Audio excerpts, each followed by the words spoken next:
Hey everybody, welcome back to See What God Did There, episode 3, The Godfather.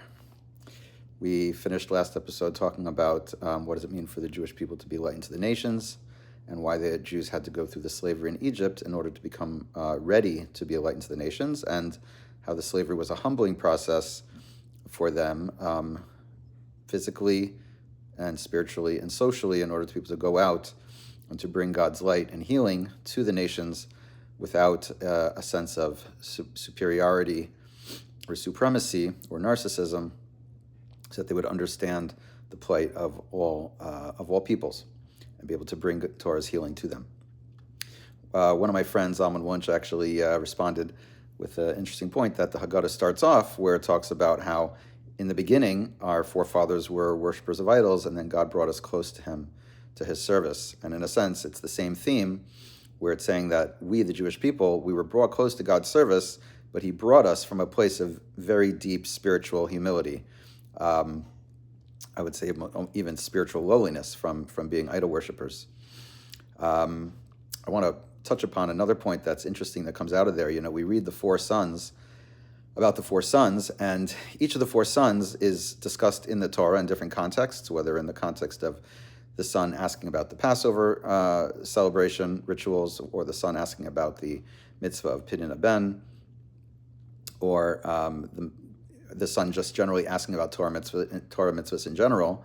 But in each of the 4 places in the Torah where we discuss, in a sense, the 4 sons, the answer that's given is in a sense, a long drawn-out answer about the going out of Egypt. So when we address each of the 4 sons, we're not actually giving the 4 sons the answer that the Torah gives them. And this includes the answer to the Rasha. When the Rasha asks, what is this service to you? In the Torah, the answer that's given to him is a more drawn-out answer about the miracles of Pesach, but we don't give him that answer. And like I said, the same thing with the other 3. Why don't we give each of them the more drawn-out answer? Because the drawn-out answer is the Haggadah. The Haggadah is the drawn-out answer that answers all 4 of them. But if that's the case, then when we answer the Rasha, when we kind of blunt his teeth, and he says, what is this service to you?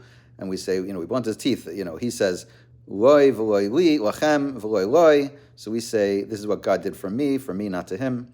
We're really just blunting his teeth, meaning we're kind of just taking the bite out of what he's saying, but the actual answer is going to come in the course of telling over the Haggadah. And it's almost like, if we had an emoji that we could put into the Haggadah, it's really not that we're telling the Rasha, like we're basically trying to destroy him at the table. We're basically kind of like giving him a tongue-in-cheek answer, like a wink, like you think you're so smart, lachem v'loi loi, so we'll give you a witty answer back, li v'loi loi, like a game of wits. And usually people who are a little bit arrogant and like to play that kind of game, they appreciate a little bit of the wit back at them. So we first tell the Rasha, with that attitude, you wouldn't have been redeemed. But then we go on to tell him the actual Haggadah, which is the actual answer that the Torah tells us to give him. And how do we start telling the Haggadah? We start off by saying, in the beginning, our forefathers were idol worshippers, and God brought us close. What is a deeper dimension here? That after we've told the wicked son, this play on words, this game of wits, wink, wink, that, if you had been there with this attitude, maybe you wouldn't have been redeemed like the other 80% that weren't. Then the Rasha's left hanging, and he's like thinking, okay, well, now what place do I have at the Seder? Like, why am I even here? And therefore we start off by saying, in a sense, answering to the Rasha, in the beginning, our forefathers were idol worshippers, and God brought us close, even though we were so far. And therefore, you still have a place at the table, and stay and listen, and by the end, you will be brought closer as well.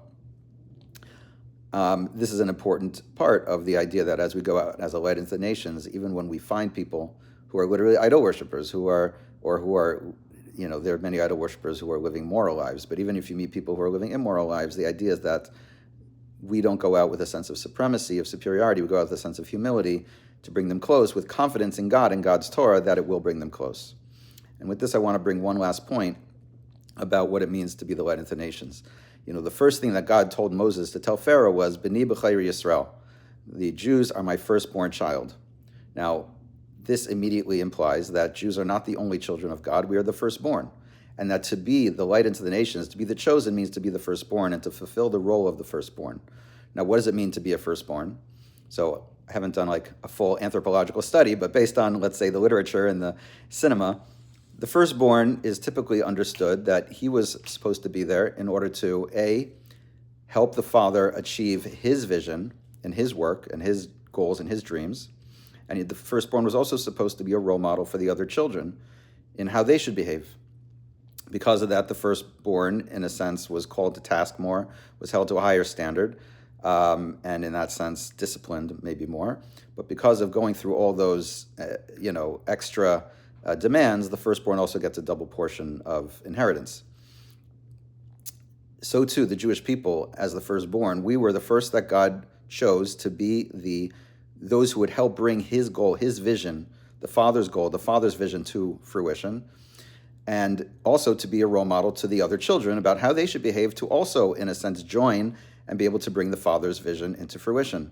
Because of that, the firstborn son, the Jewish people, are held to task for the things that they do wrong on a higher level of standard. There's a greater discipline on the Jewish people.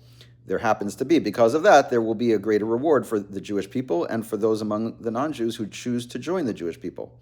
But the idea of the Jewish people being chosen in the firstborn child is, again, not a sense of supremacy or superiority in the sense of narcissism or anything like that. We were chosen to be a role model. We were chosen to help bring God, the Father's vision and goal into reality, and to get all the other nations, all the other brothers and children and daughters, brothers and sisters, right, sons and daughters of God, the Father, on board. And because of that, there will be an extra reward for the Jewish people. But anyone among the nations can join the Jewish people as well and become the firstborn. So that's an important thing as well when we're discussing what does it mean to be a light unto the nations. It's not that we are the only son in the room or the only daughter in God's room. We are the firstborn whose purpose is to bring all the children close to God and to bring the Father's vision and goal into reality.